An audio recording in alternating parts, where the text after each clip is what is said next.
నిరుద్యోగులకు యువతకు ఉద్యోగాలైనా లేదా నెలకు 3,000 రూపాయల నిరుద్యోగ భృతైనా ఇస్తామని ఎన్నికల ముందు ఇచ్చిన హామీని కూటమి ప్రభుత్వం అమలుపరచాలని, లేదంటే ఏఐవైఎఫ్ ఉద్యమిస్తుందని ఏఐవైఎఫ్ రాష్ట్ర సహాయ కార్యదర్శి వైబాబీ, సిపిఐ పిఠాపురం నాయకులు సాక రామకృష్ణ హెచ్చరించారు. అఖిల భారత యువజన సమాఖ్య పిఠాపురం నియోజకవర్గ మహాసభ పిఠాపురం సూర్యరాయ విద్యానంద గ్రంథాలయంలోని సభా సదన్లో పిఠాపురం కార్యదర్శి లోవా అధ్యక్షతన జరిగింది.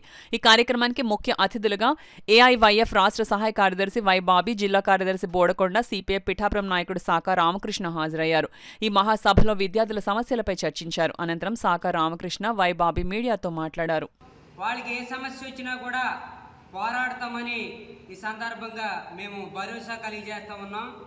ఇవాళ రాష్ట్ర ప్రభుత్వం అధికారంలోకి రాకముందు జనవరి నెలలో ప్రతి సంవత్సరం కూడా జాబ్ క్యాలెండరీ ఏర్పాటు చేస్తానని చెప్పడం జరిగింది.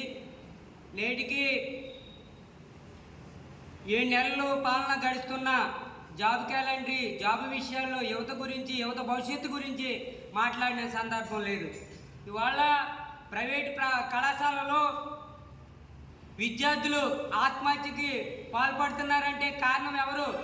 యాజమాన్యం ఫీజులు చెల్లించమని వాళ్ళని టార్చీలు పెడతా ఉంటే విద్యార్థులు ఈ బాధలు తట్టుకోలేక వాళ్ళ ఆర్థిక పరిస్థితుల్లో ఫీజులు కట్టలేక ఆత్మహత్యలు చేసుకుంటా ఉన్నారు. ఈరోజు పిఠాపురంలో అఖిల భారత యువజన సమైక్య ఏఐవైఎఫ్ పిఠాపురం నియోజకవర్గ మహాసభ ఏర్పాటు చేయడం జరిగింది.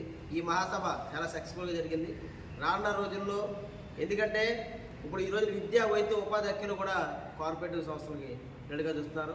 అలాగే మన శ్రీకాకుళంలో 22వ మహాసభ జరుగుతున్న రాష్ట్ర కేంద్రంగా జరిగే ఈ మహాసభకు ప్రతి నియోజకవర్గం నుంచి కూడా విద్యార్థుల యువకులు తలరావాలనే ఉద్దేశంతోనే ఈ మహాసభ ఏర్పాటు చేయడం జరుగుతుంది. ఎందుకంటే రాష్ట్ర కేంద్ర ప్రభుత్వాలు నిరుద్యోగుల పట్ల చాలా నిర్లక్ష్యంగా వ్యవహరిస్తూ ఉన్నారు. ఈ రోజు నాడు ఒక ఉద్యోగం లేదు, వచ్చి రాగానే నోటిఫికేషన్ సంతకం పెడతాయి, ఫస్ట్ సంతకం మెగా డిఎస్సీ పెట్టారు. డిఎస్సీ పెట్టి వాళ్ళకి ఉద్యోగం కల్పించారంటే లేదు. అలాగే పోలీసు ఉద్యోగాలు తెస్తామని చెప్తా ఉన్నారు.